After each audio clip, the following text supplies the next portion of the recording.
आप सबको हम लोग की तरफ से सुबह ये जानकारी दिया गया था कि आज सदन में हमारे देश के अन्नदाता किसानों की बात रखने के लिए पिछले 8 महीने से जिन हालात में वो लोग गुजार रहे हैं, कभी गर्मी, कभी ठंडी, कभी बरसात, और इस तरह गुजारते गुजारते 500 के आसपास हमारे अन्नदाताओं ने शहादत को स्वीकार करना पड़ा। फिर भी वो आंदोलन में शामिल है, धरना में शामिल है, प्रदर्शन में शामिल है।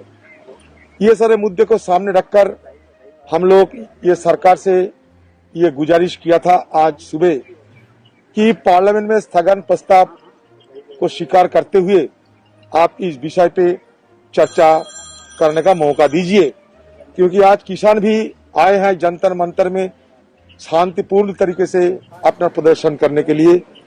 तो हम लोग भी किसानों की पक्ष रखते हुए, ये हिंदुस्तान के किसानों की पक्ष रखते हुए हमें भी ये लगा कि हम भी सदन के अंदर ये बात रखें।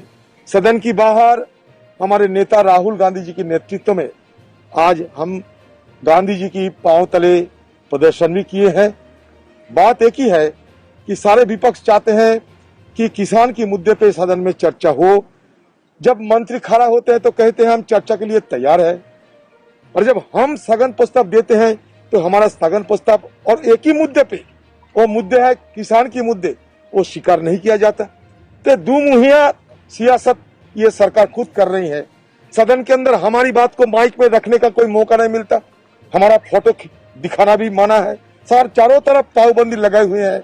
किसानों की बात रखेंगे उसमें भी पाबंदी, किसानों की प्रदर्शन के बारे में हम अपना बात रखने का कोशिश करेंगे उसमें पाबंदी, ना बोलने का मौका देते हैं ना दिखाने का मौका देते हैं। इसलिए हम बाहर आके आप लोगों के सामने हमारा दुख किए, हमारी पर ये इस तरीके की जो सियासत हो रहे हैं इसको भी हम बयान करना चाहते हैं। किसानों के साथ पिछले इतने महीने से आप लोग सारे देखे हैं जो किसानों के खिलाफ कभी लाठियां बरसाई जा रही थे, कभी पानी की भौचाल लग रहे थे, कभी टीयर गैस की बम उनके ऊपर फेंक रहे थे कि किसान यह प्रदर्शन ना करे। झूठ मूठ इल्जाम लगा के किसान को और किसान के बीच दरार पैदा करने के लिए कोई कसर नहीं छोड़ी ये सरकार।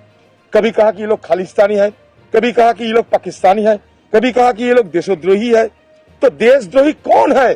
जिस किसान हमें सारे हिंदुस्तान के आम लोगों को पेट भराते हैं अपने मेहनत करके पसीना निकलते हुए, और 25 लाख करोड़ की उत्पादन करते हैं हमारे देश को बचाने के लिए।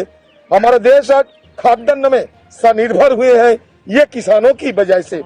उन्हीं लोगों को खिलाफ जब सरकार कोई कदम उठाते हैं, जिस कदम के आप बारे में आप जानते हैं कि तीन काले कानून 3 कूड़ो कानून लेके आए हैं, और ये 3 काले कानून किसानों के ऊपर थोपने के लिए ये सरकार हर किस्म के बर्बरता किए हैं, हर किस्म के अत्याचार किए हैं, फिर भी किसानों की हिम्मत नहीं हारे। राहुल गांधी जी कभी कहते थे किसान आप डरो मत, अब डट के रहो। हिंदुस्तान के किसान डट के है, हिंदुस्तान के किसान को डराने का कोशिश मोदी जी ना करे, शाह जी ना करे। किसान की बात मान लिया जाए, ये काले कानून को वापस लिया जाए, यही हमारा मांग है। ये मांग रखते हुए सदन में हम गुहार लगाते हैं, लेकिन सदन में हमें मौका नहीं दिया जाता। सरकार कहते हैं कि सारे चीज पे वो चर्चा करने के लिए बिल्कुल तैयार है। ये एक सफेद झूठ है। ये सरकार गलत तरीके से सदन को इस्तेमाल करते हैं, कानून व्यवस्था को भी इस्तेमाल करते हैं। इसलिए हमारा विरोध भी जारी रहेगा जब तक किसान की ये प्रदर्शन और सदन हमारे बात रखने के लिए हम हर संभव कोशिश करेंगे। ये कोशिश आज जारी है और जारी रहेगा। सभी को मेरा नमस्कार।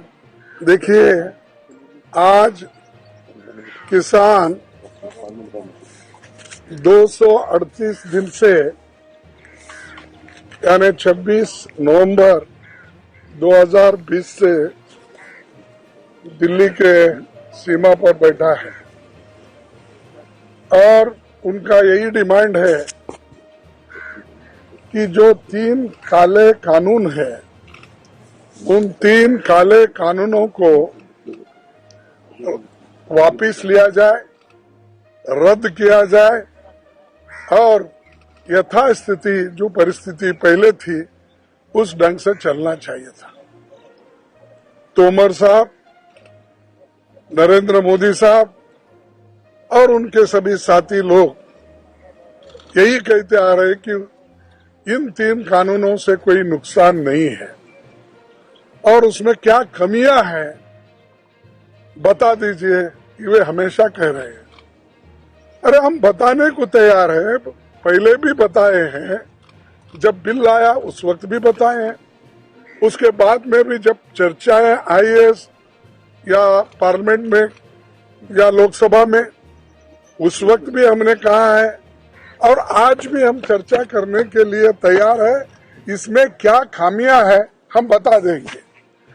आज तुम पूरे किसानों को 16 करोड़ किसानों को बर्बाद करने के लिए निकले हैं और 16 करोड़ किसान आज परेशान है।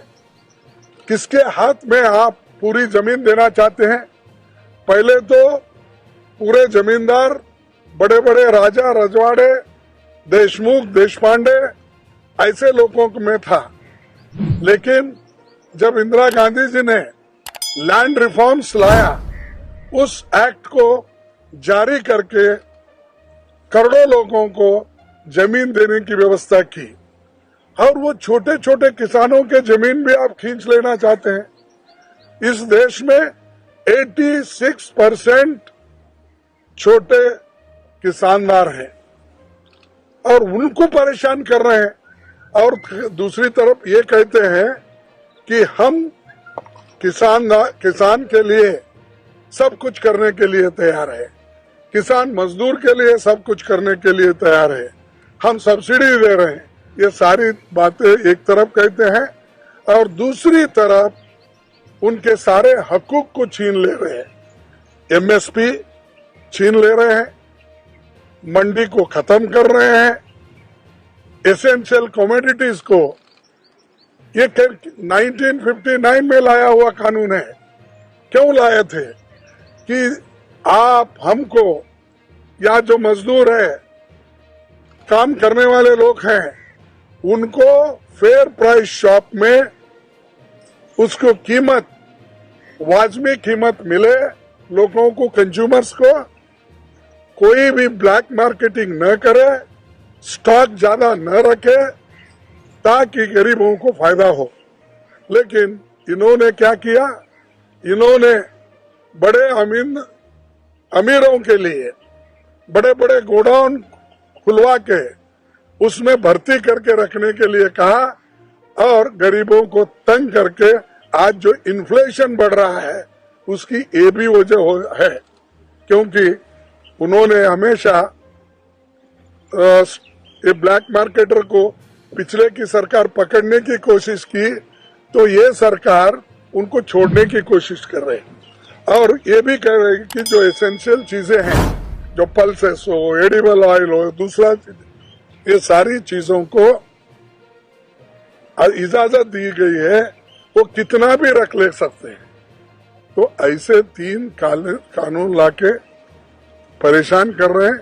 हम किसानों के साथ हैं, हम सभी लोग लड़ रहे हैं, लड़ते रहेंगे, आखिरी तक उनका साथ देते रहेंगे।